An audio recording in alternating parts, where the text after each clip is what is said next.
법구경 제19장 주법품. 무엇이 옳은지를 성급하게 판단하는 자는 공정해지기가 힘들다. 현명한 자는 옳고 그름을 깊이 살펴보고 결정한다. 판단함에 있어서 서두르지 않고 정의롭고 공정하게 남들을 이끄는 그런 현명한 자가 진리의 수호자이고 공정한 자라고 불린다. 많은 말을 한다고 해서 현명한 이가 되는 것은 아니다. 평온하며 증오심과 두려움이 없는 이가 현명한 이라고 불린다. 많은 말을 한다고 해서 진리를 이해한 자가 되는 것은 아니다. 비록 가르침을 적게 들었어도 진리를 바로 이해하고 이를 소홀히 하지 않는 이가 진리를 이해한 자이다. 머리가 백발이 되었다고 해서 장로가 되는 것은 아니다. 나이를 많이 먹기만 한 자는 헛되이 늙어버린 노인일 뿐이다. 진리와 법, 불상생과 절제 속에서 스스로를 굳게 잘 다스리고 흠결을 버린 현명한 자가 장로라고 불린다. 단지 언변과 화려한 용모로 이기적이고 질투하고 교활한 사람이 훌륭한 자가 될 수는 없다. 그런 사악함이 근절되고 파괴되어 완전히 제거되고 증오를 버린 현명한 이가 훌륭한 자라고 불린다. 삭발머리를 했다고 해서 수행승이 되지는 않는다. 종교적 의무를 지키지 않고 거짓을 말하며 욕망과 탐욕에 빠져 있는 자가 어찌 수행승이 될 수가 있겠는가? 크고 작든 모든 사악함을 가라앉힌 자가 그 사악함을 정복하였기에 수행승이라 불린다. 남들에게 걸식을 하고 다닌다고 해서 수행승이 되는 것은 아니다. 세속의 삶을 버리고 율법에 따라 사는 이가 수행승이다. 이 세상에서 선도 악을 버리고 신성한 삶을 살면서 세상의 본질을 숙고하는 자가 참으로 수행승이다. 무건 수행을 한다고 해서 어리석고 무지한 자가 성인이 되는 것은 아니다. 마치 저울로 재듯이 오직 최상의 것만을 받아들이는 자가 현명한 성인이다. 악행을 피하는 자, 이 세상의 선과 악을 잘 이해하는 자는 그것만으로도 성인이라고 불린다. 살아있는 생명을 해치는 자는 성인이 아니다. 모든 살아있는 생명에 대해서 불살생으로 대하는 자가 성인이라고 불린다. 단지 계율이나 종교적 의무의 준수 또는 종교적 지식과 삼매의 성취와 고독한 수행을 한다고 해서 범부들이 가까이 하지 못하는 해탈의 기쁨에 도달했다고 확신하면 안 된다. 수행승이여, 번뇌의 소멸에 이를 때까지 더욱 정진하라. 법구경 제20장 도행품. 수행하는 길 중에서는 팔정도가 최상이고 진리 중에서는 사성제가 최상이다. 마음 상태 중에서는 무욕함이 최상이고 사람 중에서는 해안을 가진 자가 최상이다. 이 길만이 유일한 길이고 통찰력의 청정함을 위한 다른 길은 없다. 악마에게는 혼란을 주는 길이니 그대들은 이 길을 따르거라. 그대들이 이 길을 따라가면 고통은 끝나게 될 것이다. 고통의 화살을 제거하는 방법을 깨닫고 내가 그대들에게 알리고 가르치는 것이다. 부처는 가르치는 사람일 뿐이고 그대들은 노력해야 한다. 이 길을 따라 명상하는 자들은 악마의 속박에서 벗어날 것이다. 세상의 모든 주어진 것들은 무상하다는 지혜를 깨닫게 된다면 그대는 고통으로부터 벗어나게 되고 청정의 길에 이르게 된다.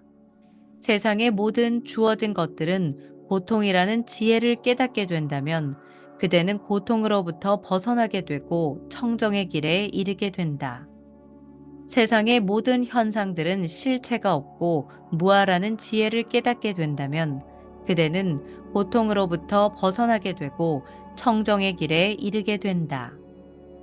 노력할 때에 노력하지 않고 젊고 힘있을 때에 게으르고 마음에 의지와 활기가 없는 나태한 자는 지혜의 길을 찾지 못한다.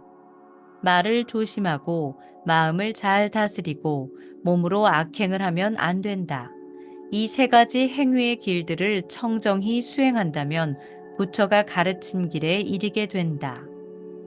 실로 명상에서 지혜가 생겨나고 명상하지 않으면 지혜는 사라진다. 지혜의 생성과 소멸에 이르는 이 두 가지 길을 잘 이해하고 지혜가 깊어지도록 자신을 확고히 해야 한다. 욕망의 나무 한 그루가 아니고 욕망의 숲 전체를 베어내라. 욕망의 숲에서 두려움이 생겨나니 욕망의 숲과 잣나무를 베어내고 무욕의 상태가 되어라. 수행승들이여. 아무리 작더라도 여자에 대한 남자의 욕망을 베어내지 않는 한 그의 마음은 얽매임에서 벗어나지 못한다. 마치 젖을 바는 송아지가 어미소에게 얽매여 있듯이. 가을의 연꽃을 손으로 꺾어버리듯이 자신의 애착을 끊어라.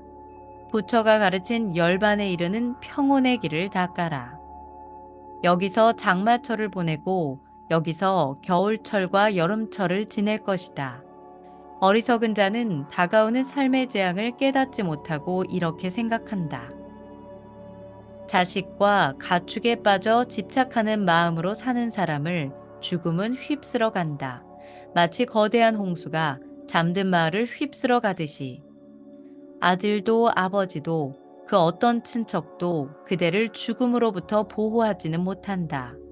죽음이 그대에게 찾아올 때 어떤 친척도 그대에게는 도움이 되지 못한다.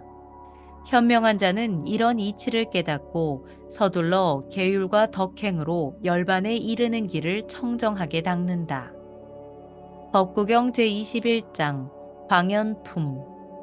작은 행복을 버림으로써 큰 행복을 얻는다면 현명한 자는 큰 행복을 위해 작은 행복을 기꺼이 버린다.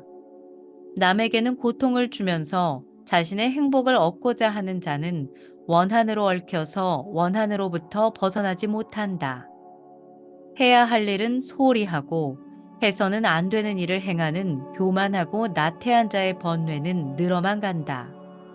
몸가짐을 확고히 하고 하지 말아야 할 일은 하지 않고 해야 할 일은 끈기 있게 정진하는 주의 깊고 신중한 자의 번뇌는 사라져간다. 어머니와 같은 욕망과 아버지와 같은 교만, 그리고 영원주의와 허무주의의 두 왕을 죽이고 왕국과 그 추종자들 같은 감각의 욕망과 집착을 버리고 브라마는 흔들림 없이 나아간다. 어머니와 같은 욕망과 아버지와 같은 교만, 그리고 영원주의와 허무주의의 학식 있는 두 왕을 죽이고 다섯 번째 호랑이와 같은 속박들을 죽이고 브라마는 흔들림 없이 나아간다. 고타마의 제자들은 언제나 잘 깨어 있다. 낮이나 밤이나 항상 부처를 생각한다. 고타마의 제자들은 언제나 잘 깨어 있다. 낮이나 밤이나 항상 진리를 생각한다. 고타마의 제자들은 언제나 잘 깨어 있다. 낮이나 밤이나 항상 승가를 생각한다. 고타마의 제자들은 언제나 잘 깨어 있다. 낮이나 밤이나 항상 몸가짐에 대해 생각한다. 고타마의 제자들은 언제나 잘 깨어 있다. 낮이나 밤이나 항상 불살생에 전념한다. 고타마의 제자들은 언제나 잘 깨어 있다. 낮이나 밤이나 항상 명상에 정진한다. 출가자의 생활은 힘들고 즐기기가 어렵지만 평범한 가정생활도 살기 힘들고 괴롭기는 마찬가지이다. 서로 맞지 않는 사람들과 함께 사는 것도 괴롭고 홀로 떠돌며 핍박받는 나그네가 되어도 괴롭다. 그러므로 떠도는 나그네도 되지 말고 고통에 시달리지도 말아라. 믿음이 있고 덕을 갖추고 명예와 부를 가진 사람은 어느 곳에 머물지라도 어디에서나 존경을 받는다. 참된 이들은 설산처럼 멀리에서도 빛나고 그렇지 않은 자들은 어둠 속의 화살처럼 잘 보이지 않는다. 홀로 앉아있고 홀로 잠자고 홀로 활발하게 다니며 홀로 자신을 다스리는 자는 숲속에서도 즐겁게 지낸다.